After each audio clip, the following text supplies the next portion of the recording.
നമസ്കാരം. Set general പേപ്പറിലെ personality എന്ന ഭാഗത്തിൽ നിന്നുള്ള അപ്രോച്ചസ് ഓഫ് പേഴ്സണാലിറ്റിയിലെ ഒരു ഭാഗമാണ് ഹ്യൂമനിസ്റ്റിക് അപ്രോച്ച് എന്ന് പറയുന്നത്. നമ്മളിന്ന് ഡിസ്കസ് ചെയ്യാൻ പോകുന്നത് ഹ്യൂമനിസ്റ്റിക് അപ്രോച്ചാണ്. മിഷൻ സെറ്റ് എൻട്രിയുടെ മിഷൻ സെറ്റിൽ ജോയിൻ ചെയ്യുന്ന ആളുകൾക്ക് അവർക്ക് ഫ്രീ ആയിട്ട് വീഡിയോസും അതുപോലെ തന്നെ മെറ്റീരിയൽസും ഡൗൺലോഡ് ചെയ്യാവുന്നതാണ്. ഡിസ്ക്രിപ്ഷൻ ബോക്സിൽ പോയാൽ നിങ്ങൾക്കത് ലഭിക്കുന്നതുമാണ്. സെറ്റ് ജനറൽ പേപ്പറിൻ്റെ ക്ലാസ്സുകൾ എൻട്രിയിൽ നടന്നുകൊണ്ടിരിക്കുന്നു. നിങ്ങൾക്ക് ജോയിൻ ചെയ്യാവുന്നതാണ്. അപ്പോൾ ഇവിടെ ഇന്ന് നമ്മൾ ഡിസ്കസ് ചെയ്യാൻ പോകുന്ന ഭാഗം എന്ന് പറയുന്നത് ഹ്യൂമനിസ്റ്റിക് അപ്രോച്ചസ് ആണ്. നേരത്തെ കഴിഞ്ഞ ക്ലാസ്സിൽ നമ്മൾ പേഴ്സണാലിറ്റി പറഞ്ഞ സമയത്ത് ഡിഫറെൻറ്റ് അപ്രോച്ചസുകളെ കുറിച്ച് പറഞ്ഞു. അതിൽ പേഴ്സണാലിറ്റി സ്ട്രക്ചറിൽ ഫ്രോയിഡിൻ്റെ കുറിച്ച് നമ്മൾ നേരത്തെ ഡിസ്കസ് ചെയ്തു. അദ്ദേഹത്തിൻ്റെ 3 ഫോമിലുള്ള അപ്രോച്ചസ് നമ്മൾ ഡിസ്കസ് ചെയ്തു. കാൾ യുങ്ങിൻ്റെ അപ്രോച്ചസും നമ്മൾ ഡിസ്കസ് ചെയ്തു. ഇനി അതിൽ വരുന്നൊരു സംഗതിയാണ് അപ്രോച്ചസിലാണ് ഹ്യൂമനിസ്റ്റിക് അപ്രോച്ച് എന്ന് പറയുന്നത്. സിമ്പിളാണ്. മാനുഷികപരമായിട്ടുള്ള ഒരു സമീപനമാണ് humanistic approach. The humanistic approach the personality is the contribution of the human school of psychology. Humanistic school of സൈക്കോളജിയുടെ സംഭാവനയാണ് പേഴ്സണാലിറ്റിയിൽ ഹ്യൂമനിസ്റ്റിക് അപ്രോച്ച് എന്ന് പറയുന്നത്. ഹ്യൂമനിസ്റ്റിക് സ്കൂളിൻ്റെ സൈക്കോളജിയുടെ സംഭാവനയാണ് ഹ്യൂമനിസ്റ്റിക് അപ്രോച്ച് എന്ന് പറയുന്നത്. It originated the revolt against the school of psycho analysis. നമ്മൾ സൈക്കോ അനാലിസിസ് തിയറി ഫ്രൂയിഡിൻ്റെയും അതുപോലെ തന്നെ കാൾ ജുങ്ങിൻ്റെയും ഒക്കെ സൈക്കോ അനാലിസിസ് തിയറി പഠിച്ചിരുന്നു. അവിടെ ഇപ്പോൾ ഫ്രോയിഡ് ആയാലും യുങ് ആയാലും ഒക്കെ തന്നെ അവിടെ മനസ്സിനെ അതല്ലെങ്കിൽ പേഴ്സണാലിറ്റിയെ നിർവചിച്ചത് സ്വാഭാവികമായിട്ടും ഈഗോ, സൂപ്പർ ഈഗോ, കോൺഷ്യസ്, അതുപോലെ തന്നെ അനിമസ്, അതുപോലെ തന്നെ ഷാഡോ, ഇങ്ങനെയൊക്കെ പറഞ്ഞുകൊണ്ടുള്ള വ്യത്യസ്തമായിട്ടുള്ള ആർക്കിടൈപ്പുകളിൽ ജുങ്ങും അതുപോലെ തന്നെ നമ്മുടെ ഫ്രോയിഡും സൈക്കോ അനാലിസിസിൽ വിശദീകരിച്ചത്. ബട്ട് ഇതിനെതിരെയുള്ള റിവോൾട്ടാണ് സൈക്കോ അനാലിസിക്കെതിരെയുള്ള റിവോൾട്ടായിരുന്നു പലപ്പോഴും ഈ ഹ്യൂമനിസ്റ്റിക് സൈക്കോളജി ഇവോൾവ് ചെയ്തു വരാനുണ്ടായിട്ടുള്ള ഒരു കാരണം എന്ന് പറയുന്നത്. The rejected the Freudian notion of all human behaviour is ultimately motivated sexual and aggressive impulses. ഫ്രോയിഡിൻ്റെ ആ നോഷനെ, ഏതാ notion? Sexual and aggressive impulses എന്നുള്ള നോഷനെ പൂർണ്ണമായിട്ടും നിരാകരിക്കുകയാണ്, റിജക്റ്റ് ചെയ്യുകയാണ് ചെയ്യുന്നത്. ഫ്രൂയിഡൻ നോഷനെ ഹ്യൂമനിസ്റ്റുകൾ റിജക്റ്റ് ചെയ്യുന്നു എന്നുള്ളതാണ്. ഇതാണ് ഹ്യൂമനിസ്റ്റിക് അപ്രോച്ചസിൻ്റെ ഒരു ബാക്ക്ഗ്രൗണ്ട് എന്ന് പറയുന്നത്. അക്കോർഡിംഗ് ടു ഹ്യൂമനിസ്റ്റിക് അപ്രോച്ച് അങ്ങനെയാണെങ്കിൽ ഇതിനൊക്കെ എതിർത്തുവെങ്കിൽ പിന്നീട് എന്താണ് ഈ approach? The conscious experience of a person are most important the determining his personality. നമുക്കറിയാം the conscious experience of person most important the determining the personality. അവർ പറയുന്നത് കോൺഷ്യസ് ആയിട്ടുള്ള എക്സ്പീരിയൻസ് ആണ്, ഒരു പേഴ്സണിൻ്റെ കോൺഷ്യസ് ആയിട്ടുള്ള എക്സ്പീരിയൻസ് ആണ് മോസ്റ്റ് ഇമ്പോർട്ടൻറ്റ് പേഴ്സണാലിറ്റി ഡിറ്റർമിൻ ചെയ്യുന്ന ഒരു വളരെ പ്രധാനപ്പെട്ട ഘടകം. അത് മനുഷ്യൻ്റെ അതല്ലെങ്കിൽ കോൺഷ്യസ് ആയിട്ടുള്ള എക്സ്പീരിയൻസ് തന്നെയാണ് എന്നാര് പറയുന്നു? ഹ്യൂമനിസ്റ്റിക് അപ്രോച്ചുകൾ പറയും. ഹ്യൂമനിസ്റ്റിക് സൈക്കോളജിസ്റ്റുകൾ പേഴ്സണാലിറ്റിയുമായി ബന്ധപ്പെട്ട് പറയുന്നത്. It believe in the goodness of man and his positive nature. അവർ ഗുഡ്നെസ് ഓഫ് മാനിൽ വിശ്വസിക്കുന്നു, മനുഷ്യൻ്റെ പോസിറ്റീവ് നാച്ചറിൽ വിശ്വസിക്കുകയാണ് ചെയ്യുന്നത്. ഹ്യൂമനിസ്റ്റിക് അപ്രോച്ചിൽ സൈക്കോളജിസ്റ്റുകൾ. Man has a free will. ഒരു മനുഷ്യനൊരു ഫ്രീ വില്ലുണ്ട്, മാൻ ഒരു ഫ്രീ വില്ലുണ്ട്. And freedom of choice. ഒരു ഫ്രീഡം ഓഫ് ചോയ്സും ഉണ്ട്. And his behaviour is controlled by search for highest goal. അങ്ങനെ ആ മനുഷ്യൻ ഫ്രീ വില്ലും ഫ്രീഡം ഓഫ് ചോയ്സും ഉള്ളൊരു മനുഷ്യൻ behaviour is controlled by search for highest goal. Highest ഗോളിലെത്താനും വേണ്ടി ഒരു മനുഷ്യൻ ശ്രമിക്കും. അതിനെയാണ് പറയുന്നത്? സെൽഫ് ആക്ച്വലൈസേഷൻ എന്ന് പറയുന്നത്. അങ്ങനെ ഒരു മനുഷ്യൻ ഫ്രീ വില്ലും ഫ്രീഡം ഓഫ് ചോയ്സും ഉപയോഗിച്ചുകൊണ്ട് സെൽഫ് ആക്ച്വലൈസേഷനിലേക്ക് എത്താൻ വേണ്ടി ശ്രമിക്കും. ഇതാണ് ഹ്യൂമനിസ്റ്റുകൾ പറയുന്നത്, ഹ്യൂമനിസ്റ്റിക് അപ്രോച്ചുകൾ പറയുന്നത്. ഇതാണ് ഹ്യൂമനിസ്റ്റിക് അപ്രോച്ച് എന്ന് പറയുന്നത്. ഇനി ഈ തിയറി നോക്കാം. പ്രധാനമായിട്ടും കാൾ റോജേഴ്സിൻ്റെ സെൽഫ് തിയറിയാണ് ഏത് അപ്രോച്ച്? ഹ്യൂമനിസ്റ്റിക് അപ്രോച്ചിൽ വളരെ പ്രധാനപ്പെട്ടത് കാൾ റോജേഴ്സിൻ്റെ self theory. Carl Rogers was an American psychologist. Carl Roger എന്ന് പറയുന്നത് ഒരു അമേരിക്കൻ സൈക്കോളജിസ്റ്റ് ആയിരുന്നു. Who propounded the self theory in 1947 based on client centred therapy.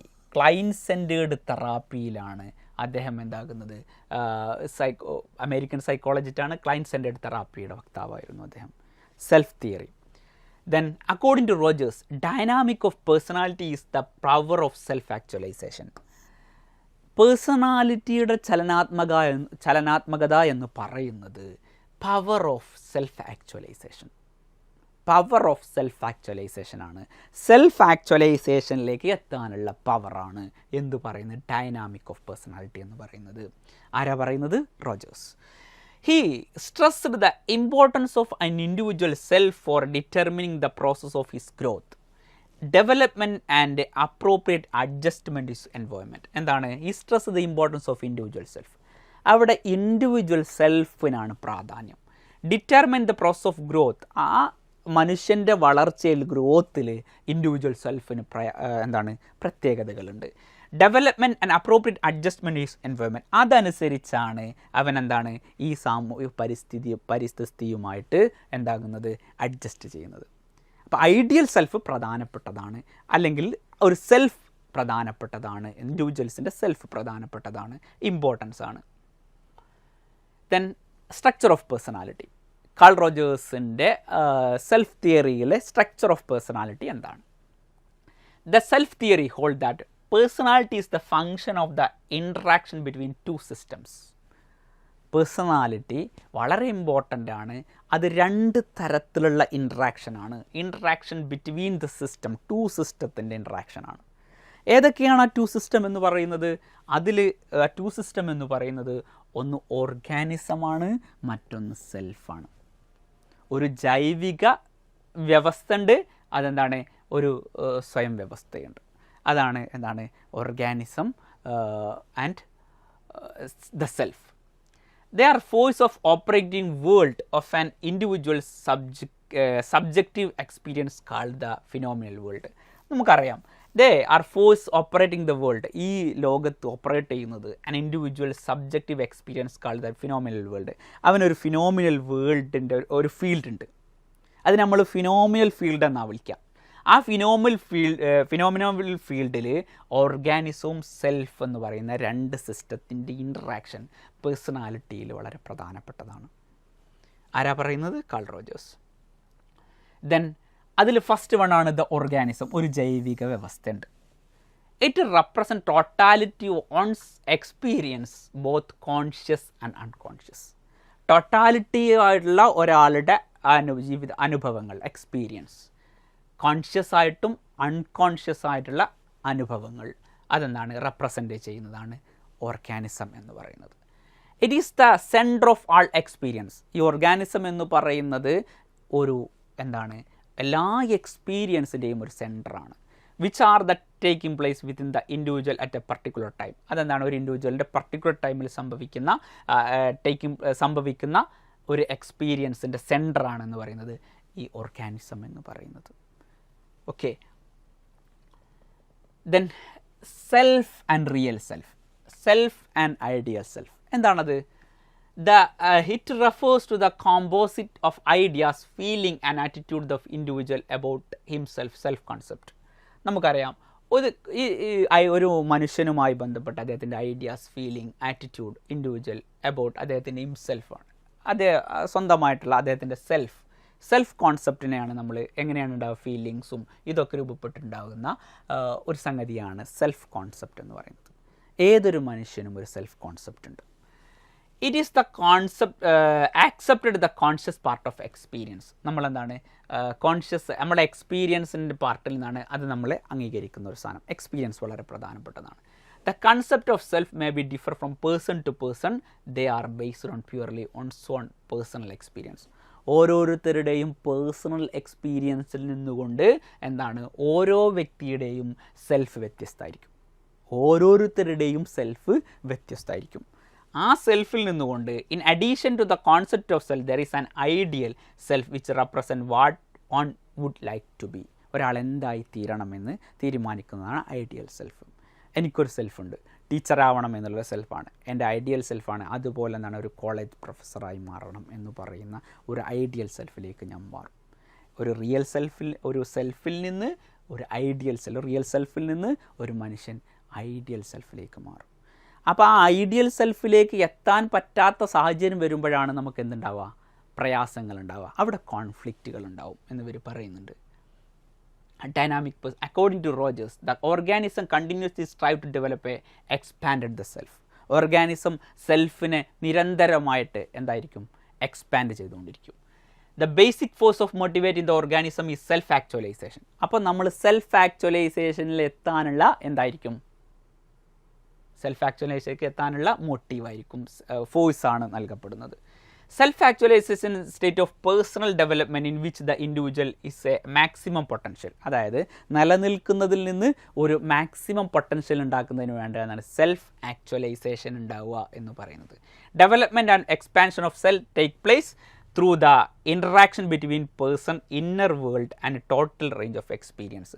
അവൻ്റെ ഈ വേൾഡും അത് ടോട്ടൽ എക്സ്പീരിയൻസിൽ നിന്നും അവന് കിട്ടുന്ന ഒരു എക്സ്പാൻഷൻ സംഭവിക്കുന്ന ഒരു ഡെവലപ്മെൻറ്റാണ് എന്ത്, സെൽഫ് ആക്ച്വലൈസേഷൻ എന്ന് പറയുന്നത്. ഇപ്പോൾ അബ്രഹാം മാസ്ലോ ഒക്കെ പറയും, നമുക്കറിയാം എന്താണ്, ഒരാളുടെ ഫിസിക്കൽ നീഡ്സിൽ നിന്നുകൊണ്ട് സേഫ്റ്റി നീഡ്സ്, ലവ് ഒക്കെ തുടങ്ങിയിട്ട് അദ്ദേഹം മാക്സിമം സെൽഫ് ആക്ച്വലൈസേഷൻ എത്തുന്ന ഒരു സംഗതി. അതുതന്നെയാണ് എന്ത് പറയുന്നത്, ഇവിടെ റോജേഴ്സും പറയുന്ന സംഗതി എന്ന് പറയുന്നത്. For Rogers, normal personality development depends on the congruence among different components of personality.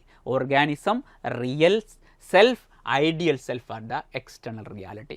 Organism, real self, ideal self എന്ന് പറയുന്നതാണ് എക്സ്റ്റേണൽ റിയാലിറ്റി, അതായത് പേഴ്സണാലിറ്റി ഡെവലപ്മെൻറ്റിൻ്റെ പ്രധാനപ്പെട്ട സംഗതി എന്ന് പറയുന്നത്. An individual personality development depends upon the union and harmony between image of himself and the organism. അവൻ്റെ എക്സ്പീരിയൻസും image of ഹിംസെൽഫുമായി ബന്ധപ്പെട്ടിട്ട് അവിടെ ഹാർമണി ഉണ്ടാവണം.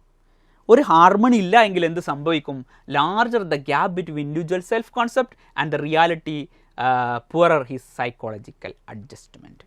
അവിടെ സൈക്കോളജിക്കൽ അഡ്ജസ്റ്റ്മെൻറ്റ്, റിയൽ സെൽഫും ഐഡിയൽ സെൽഫ് കോൺസെപ്റ്റും അതുപോലെ തന്നെ ഐഡിയൽ സെൽഫും തമ്മിൽ, സെൽഫ് ആക്ച്വലൈസേഷനും തമ്മിൽ ബന്ധമില്ലാതെ ഒരു പ്രശ്നം നേരിട്ട് കഴിഞ്ഞാൽ അവിടെ എന്താവും, പ്രോബ്ലംസ് ഉണ്ടാവും എന്നുള്ളതാണ് പറയുന്നത്. അവിടെ പ്രോബ്ലംസ് ഉണ്ടാവുമ്പം എന്താണ്, വലിയ രീതിയിൽ പ്രയാസങ്ങളുണ്ടാവും. അത് സൈക്കോളജിക്കൽ ഡിസോർഡറിലേക്ക് നയിക്കുകയും ചെയ്യും. ഇങ്ങനെ സൈക്കോളജിക്കൽ ഡിസോർഡറിലേക്ക് നയിച്ചു കഴിഞ്ഞാൽ അവിടെ റോജേഴ്സൊക്കെ പറയുന്ന ക്ലൈൻറ്റ് സെൻറ്റേർഡ് തെറാപ്പി നമ്മൾ കൊടുക്കേണ്ടി വരും, ആ പ്രോബ്ലത്തെ മാറ്റുന്നതിന് വേണ്ടിയിട്ട്.